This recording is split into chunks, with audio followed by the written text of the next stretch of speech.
Over the past 4 days, Russian forces have made tactical advances near the town of Soledar. Capturing the town will give the Russians a strategic advantage in the battle for Bakhmut. In addition, seizing Soledar would lead to taking control of the lines of communication, reaching Bakhmut from the north. Thank you to all those fighting in Soledar who are enduring successive, increasingly heavy attacks by the occupiers.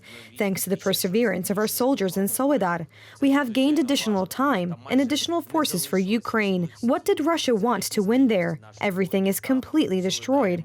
They lost thousands of people there. Every piece of land near Soledar is covered with the bodies of the occupiers and ripped up by shells. This is what it looks like.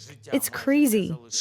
Ukrainian soldiers agree that the sub-zero temperatures are working in Kiev's favor. In their view, frequent snowfall makes it easier to track the movements of Russian units from the air. Temperatures in Ukraine are hovering around several degrees Celsius below zero. The current weather conditions mean that the enemy has reduced the frequency of offensive operations. The enemy is trying to mask its moves near the front line. We are conducting reconnaissance from the air. Winter always works in favor of those who defend themselves. When it snows, everything is visible, roads and routes through which food and ammunition are delivered. In addition, thermal imaging cameras are more effective, which are useful especially at night. The heated silhouettes of enemies especially stand out in the cold environment. Russians are trying to push through the front line, using ground-based missile systems as well. Fierce fighting in the Donetsk region is a major threat to the people of Ukraine.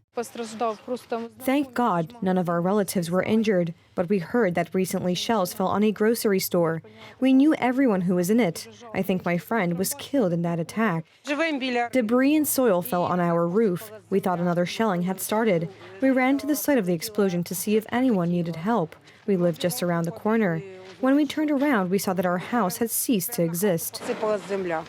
Along with the start of the new year, Kiev's political partners are pledging further assistance to Ukraine in the fight against the occupation. Supporting Ukraine is important, among other things, from the point of view of German policy. These words were uttered by Chancellor Olaf Scholz in the wake of mounting pressure on the government in Berlin over Kiev's long-awaited delivery of Leopard 2 tanks.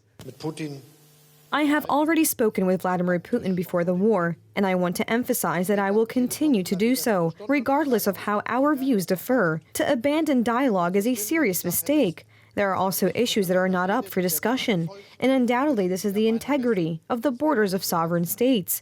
If we keep flipping through the history books looking for borders that are no longer valid, then the wars will never end. Meanwhile, the third declaration of cooperation between NATO and the European Union was signed today in Brussels.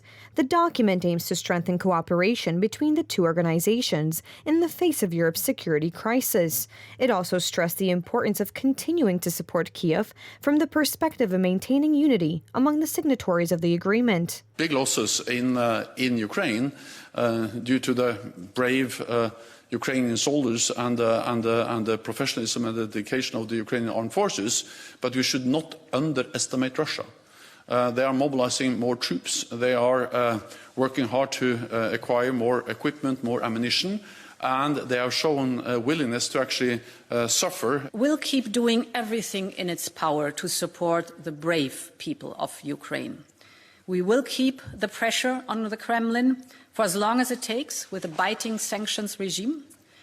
We will extend these sanctions to those who militarily support Russia's war. According to analysis by the International Monetary Fund, the past year has taken a toll on the condition of the Russian economy. This is a result, among other things, of the numerous sanctions imposed on the Kremlin. It is estimated that in 2023, Russia's GDP will shrink on an annualized basis, even by more than 5.5%. Russia has the tools to defend itself from the impact of Western sanctions. I'm thinking of oil and gas exports. The main strength of sanctions is their long-term impact, so you have to fight to seal them. Since December 5th, a maximum price cap on Russian oil has been in effect, set at $60 per barrel. In addition, an embargo has been imposed on Russian crude exports by sea. No country in history has ever been burdened with such an extensive array of restrictions.